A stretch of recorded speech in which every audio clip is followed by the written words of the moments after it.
So, Brent, I'm rubbing my hands together because it is that time. Yeah.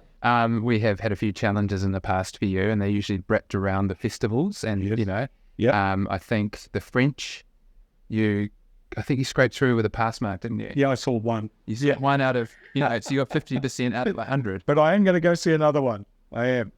Coming up. But it wasn't part of the festival, so you might get a free packet of peanut M&Ms. Okay, sure, you're right. Yep. But maybe that's about it. We'll talk about it after. No treats for me, yep. So the challenge was that I wanted Brent to come and see films at the NZIFF. Yeah. And how many films did I challenge you to see? I think you challenged me for 2. Okay. I think I might have, yeah. Mm-hmm. Yeah, I was maybe, what that kind of meant though was maybe 3. Read between the lines. This is why I failed mathematics in school, Dad. Yeah. Anyway, I'm sure we'll find a little segue or a splice from our wonderful producers that might be able to go back in time and sure. put that in. Yeah. Your challenge is to see 2 films at the New Zealand International Film Festival, Okay. Brent, and I want you to get 100 out of 100. I want you to nail this assignment, okay? Because you failed so miserably in the French Film Festival. Sorry, we're bringing it back to... How'd you go? I saw 7. You saw 7. Yep. 7 movies. And you cannot lump all of the shorts in as part of those 7 films. Oh, it was one screening. If that's what you're about to say to me, I was trying to say, how many? Well, haven't been many movies, right? there are many movies, but they are individual sessions that we were talking. Okay. How many times did you walk in the door for a session? But during the shorts, I got up, walked out, and came back in, right? What, to get better M&Ms? Yeah, exactly. Yeah, is that right? No, okay. All right, you got me. Okay, so I did see 2 though. So I saw the shorts. Okay. And then the other movie I saw, and this theatre actually, which I really loved, was I Like Movies. Yes, I saw I Like Movies as well. It was, I just loved that movie. It was, I said to my daughter Aiden after we'd seen it, it was equal hilarious and heartbreak. It really was. But I just thought, what a fantastic movie that was. Yeah, a true festival film, I think, where you feel like you're going to be watching a comedy.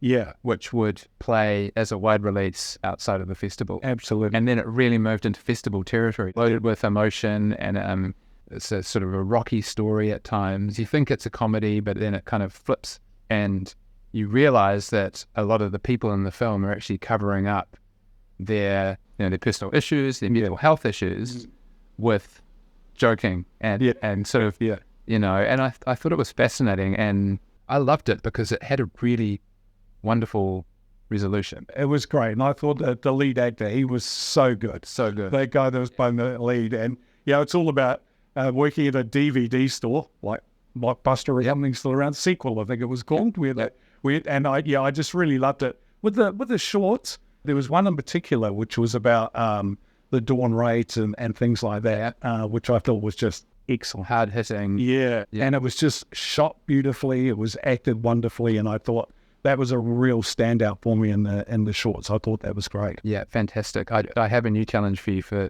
next year's, and it stems from my experience at the NZIFF. Okay. And we'll come to that. But I'd love to touch on the success of the festival this year. Yeah, sure. And when you open up tickets for sale and they don't really start humming along, as a cinema owner and bringing the festival here, which we talked about many times about how I love having the NZIFF here in particular. Yeah. And I was thinking about it compared to the French. The French, it's all French film, which I do think makes it easy for people to make the decision to go and see a movie at the film festival. Yeah. Because it's all French film. But the international is a quirky American art house comedy. It is a German film about a looming forest fire and a writer going through writer's block. It's a documentary about what happens in North Korea. It's about trying to go and see a huge amount of different films. It's about risk-taking, which is what I love so much about it. And I talked in quite a few sessions to our guests who are coming to see films here, and I mentioned that a few times. Thank you for coming and supporting the festival. You're here because you like to take risks on the movies you want to see. And of course, there's a program which you can read through and pick and choose what you want to see. But I came to a couple of films that I necessarily want to see. It wasn't like, I've got to see that. But I came because I had the time to see it. And yes, it's easy for me because my office is just down the corridor and I don't have to pay. But but I still managed to come and see a bunch of films. And I came and saw 8 films at the festival. Wow. So there's your new challenge. 8 films. No, it's half. Four. Not including short films. It's my mathematics again. Yeah, 4 would be fine. Yeah, and we are bringing a few films back. Past Lives is on screen now. The other big titles were Anatomy of a Fall, which we're kicking off in October. Perfect Days was one of my favourite films that I saw on the festival, set in Tokyo, about Tokyo toilet and the guy that works for the company. Beautiful, really meditative film, kind of the opposite of Oppenheimer, which is, smacking you over the head. Yeah. I also saw a bunch of other titles that I either liked, or there was a couple of films I didn't like, but there was also a film called EO, which is only 88 minutes. And I don't think Christopher Nolan could ever make a film like EO, where it packs so many ideas into 88 minutes. Christopher Nolan needs to extrapolate. He needs to pack heaps of ideas, but just make it a big film. But EO is from a Polish filmmaker who's 84 years old now. I didn't really know much about him, didn't know much about the film, but it's a huge commentary on humanity. The link is a donkey, and at times it's through the eyes of the donkey and the behavior of the donkey. I thought it was stunning. I thought it was an absolutely beautiful film, and I think the best films polarize. I spoke to a lot of people who saw it who hated it, and I spoke to a lot of people who thought it was the best film. It does get a wide release in New Zealand. I think it's November, so I will be looking to maybe bring that back. And I think that film is the ultimate risk film. Go and see it, and you'll either love it or you'll hate it. But I think sometimes that makes for the best and most interesting films. Looking forward to next year.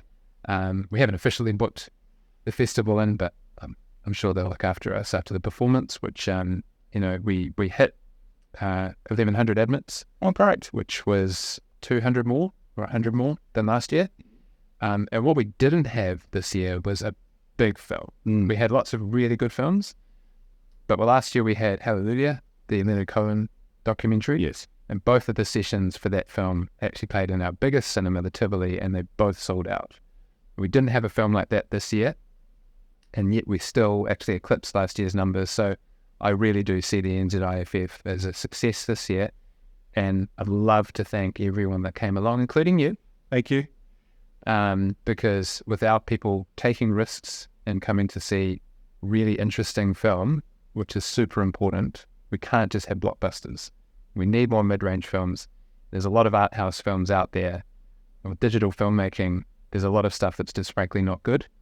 But the festival showcases the best of the art house films out there. That's where the award winners are there.